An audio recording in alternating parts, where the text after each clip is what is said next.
Welcome back, dear listener. Tonight, we are setting the table for a gentle journey not just into history, but into the quiet heart of Roman life. A time when torches flickered, amphorae lined the kitchens, and the scent of herbs filled courtyards at dusk. You are invited to dine with Caesar. But don't worry, this is not a feast of politics or battles. No marching soldiers. No roaring crowds. This is a dinner of flavors, customs, and quiet stories of olives and bread, honeyed wine, and steaming stews in terracotta bowls. Let the stress of the day melt away like warm butter on fresh flatbread. You are safe here among the shadows of marble columns and sleepy courtyards. The past is soft now. Time slows. Let's begin. In ancient Rome, a meal was not simply food, it was ritual, slowness, sharing, a way of living. Picture the home of a wealthy Roman, perhaps a senator or even Julius Caesar himself. The domus, a large, airy house surrounds a quiet inner courtyard, where the sound of a bubbling fountain sets a rhythm to the day. Inside, servants prepare the triclinium, the dining room. But unlike modern tables and chairs, Romans reclined while eating, lounging on soft couches arranged in a horseshoe shape around a low table. There are no forks. Diners use their fingers, or perhaps a spoon, to scoop up food from shared platters. A napkin tied gently around the neck. A basin nearby for rinsing hands between courses. You hear the faint clink of bronze dishes. The shuffle of sandals on mosaic tiles. In the air, the scent of herbs, coriander, lovage, thyme, drifting from the kitchen like a lullaby. Romans didn't snack throughout the day like we do. Their eating schedule was structured, and minimal by modern standards. There were typically 3 meals: intaculum, the light breakfast; prandium, a midday bite; and the star of the day cena, the evening feast. Breakfast might be no more than a piece of bread, dipped in olive oil or wine. Perhaps some cheese or dried fruit. Eaten in silence as the city stirred to life. Prandium, lunch, was slightly more cold meat, maybe some leftover fish, a handful of figs. Still modest. Romans saved their hunger and their conversation for the evening. As the sun dipped lower and golden light spilled through columns, that's when the kitchen came alive. Fires were stoked. Bread was pulled warm from ovens. Jugs of wine were uncorked. And guests began to arrive not in haste, but with the slow grace of routine. As guests settle in, dinner begins with the gustatio, the starter course. These were small, flavorful bites meant to awaken the palate. You might find olives marinated with fennel and vinegar, pickled onions, soft cheese drizzled with honey, hard-boiled eggs dusted with pepper. Maybe even lettuce dressed in a sauce of vinegar and garum, the beloved Roman fish sauce. Alongside, a simple cup of mulsum, wine sweetened with honey. Light and gently perfumed, like a drink made for dreams. The food is not rushed. Each bite is discussed, appreciated. Conversation drifts lazily between mouthfuls about the weather, the theater, the price of wool. No one looks at the time. Time belongs to the meal.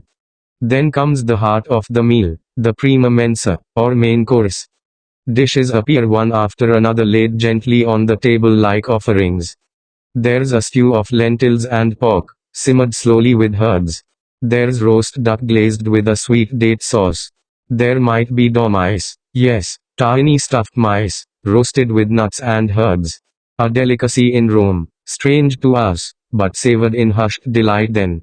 For the wealthy, seafood was a symbol of luxury, perhaps a platter of oysters, or a whole fish baked in salt, brought to the table with ceremony and cracked open to reveal tender, steaming flesh. Everything is richly flavored, seasoned with garum, vinegar, cumin, or wine, and always served warm, from clay or bronze dishes that carry the aroma of the kitchen to the couch-side diners. But a Roman dinner was more than food, it was an event, a performance of politeness, cleverness, and charm. There was etiquette. No elbows on the table, or rather, no uncouth behavior while reclining. One must never gobble, never speak too loudly, never insult the cook. Conversation floated from topic to topic like a leap on water: poetry, travel, family, gossip, even philosophical questions. What makes a good life? What is virtue? Caesar himself, we are told, favored clear, precise speech and brief, considered words. His meals, though elaborate, were known for being orderly, not wild. Even the laughter was soft.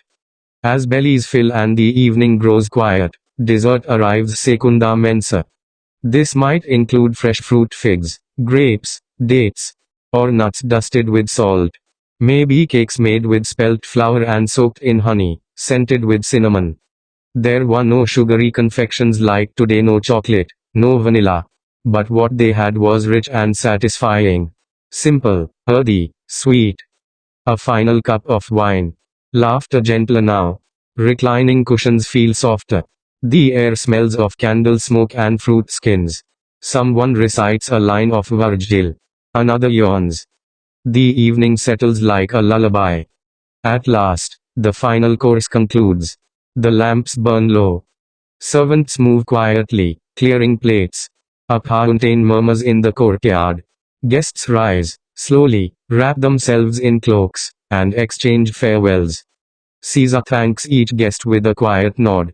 A senator compliments the olives. A poet recites one final verse before slipping away into the Roman night. The air outside is cool. Torches line the street. You hear the hooves of a cart far in the distance, and the hush of leaves stirred by the Tiber's breeze. A good meal ends in silence. And now, dear listener, you have eaten with Caesar. You have sipped his wine, tasted his honeyed eggs, and reclined among his guests. You have heard the soft murmur of Roman evenings, and the wisdom of those long gone. The feast is over. But you are full not only with food, but with calm. Let your mind linger on the scent of fig leaves, the crackle of bread crusts, the gleam of bronze dishes in lamplight. The Romans are gone, but their table remains. And tonight, you sat at it? Now, let your breath slow, like the coals in the Roman kitchen. Inhale and exhale. You are safe. You are calm. You are full. Your body has become soft and still, like a Roman evening under stars. Let the stories of olives and wine, of bread and herbs, swirl gently in your dreams. Let history become your lullaby. Good night, dear friend. Sleep deeply, and may tomorrow be as soft as a Roman breeze.